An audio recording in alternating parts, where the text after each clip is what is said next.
Beirut में Israel के भयानक एयर स्ट्राइक के बाद हिजबुल्लाह नेता हसन नसरुल्लाह की मौत हो गई है। ये खबर दुनिया भर के मीडिया चैनल्स में चलाई जा रही है, पर सवाल ये है कि आखिर हसन नसरुल्लाह था कौन और हिजबुल्लाह क्या है और कैसे और क्यों हुई नसरुल्लाह की हत्या। आज बात करेंगे इन्हीं सब सवालों पर। नमस्कार, मेरा नाम है देवांश वर्मा और आप देख रहे हैं वन इंडिया हिंदी। दरअसल इजराइल पिछले 3 दशकों से Hezbollah chief Sheikh Hassan Nasrallah की तलाश में था। हालांकि इजरायली खुफिया एजेंसी मोसाद का हाथ कई बार नसरुल्लाह की गर्दन तक पहुंचा, लेकिन हर बार वो बचकर निकल जाता था। लेकिन इस बार उसकी किस्मत ने उसका साथ नहीं दिया। और बड़ी बात यह है कि हसन नसरुल्लाह का खात्मा इजराइल की बहुत बड़ी जीत मानी जा रही है। ये बिल्कुल वैसा ही है जैसा अमेरिका के लिए ओसामा बिन लादेन को मारना था। 31 अगस्त 1960 को बेरूत के उत्तरी बुर्ज हामुद इलाके में एक गरीब दुकानदार के घर में एक बच्चे का जन्म होता है। ये था हसन नसरुल्लाह। धीरे धीरे ये 8 भाई बहन होते गए और अब परिवार बड़ा हो चुका था, लेकिन सोर्स ऑफ इनकम वहीं की वहीं। साल बीते, तारीख बदली और हसन नसरुल्लाह ने हिजबुल्लाह की कमान अब्बास अल मुसावी से अपने हाथ में ले ली और 1992 में हिजबुल्लाह का प्रमुख बन गया। धीरे धीरे पॉलिटिकल लीडर की तरह दुनिया के सामने आया और अब उसके पास पावर की कोई कमी नहीं थी। अब हिजबुल्लाह क्या है ये भी समझिए।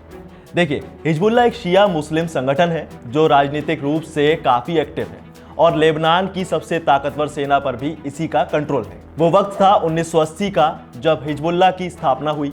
ये वो वक्त था जब इजराइल ने दक्षिणी लेबनान पर हमला किया। उस वक्त लेबनान सिविल वॉर से जूझ रहा था। हालांकि ऑफिशियल लेवल पर अगर देखा जाए तो हिजबुल्लाह की स्थापना 1985 में हुई थी, ऐसा कागजात बताते हैं। इसके बाद आया साल 1992 जब हिजबुल्लाह लेबनान के राष्ट्रीय चुनावों में भाग ले रहा था।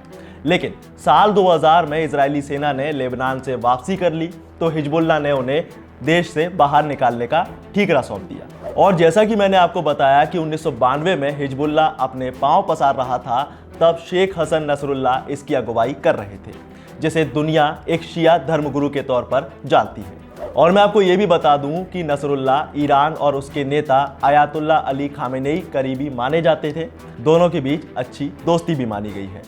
और साल 1981 में अयातुल्लाह रूहुल्लाह खुमैनी ने उन्हें लेबनान में अपना पर्सनल असिस्टेंट बना लिया था। हिजबुल्लाह को पॉलिटिकली स्ट्रॉन्ग करने के साथ साथ मिलिट्री पावर बनाने का क्रेडिट भी नसरुल्लाह को ही दिया जाता है। हालांकि कुछ साल ऐसे रहे कि नसरुल्लाह कभी पब्लिक के सामने नजर नहीं आया, लेकिन अपने भाषणों में अक्सर वो दिखाई देता था। नसरुल्लाह अपने आसपास टाइट सिक्योरिटी रखता था। साथ ही इसके 4 बच्चों में से एक की हत्या 1997 में कर दी गई थी।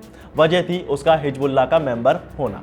हालांकि 1975 में लेबनानी सिविल वॉर के बाद नसरुल्लाह की एक्टिविटी ज़्यादा तेज हो गई और देखते ही देखते नसरुल्लाह अब इजरायली कब्जे के विरोध में खड़ा होने लगा था, जिसके लिए वो पहले शिया मिलिशिया का मेंबर बना, फिर हिजबुल्लाह में आ गया। 1992 में सैयद अब्बास मुसावी की हत्या के बाद नसरुल्लाह हिजबुल्लाह का नेता बन गया। हिजबुल्लाह की लेबनान में सियासी पकड़ भी है।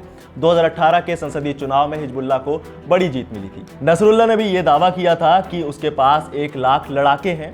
नसरुल्लाह शुरू से ही इजराइल का विरोधी रहा है, पर अफसोस अब वो मारा गया। तो ये थी कहानी शेख हसन नसरुल्लाह की। आपको ये कहानी कैसी लगी हमें कमेंट में जरूर बताएं। साथ ही वीडियो को लाइक से जरूर करें और ऐसी ही वीडियोस के लिए सब्सक्राइब करें वन इंडिया हिंदी।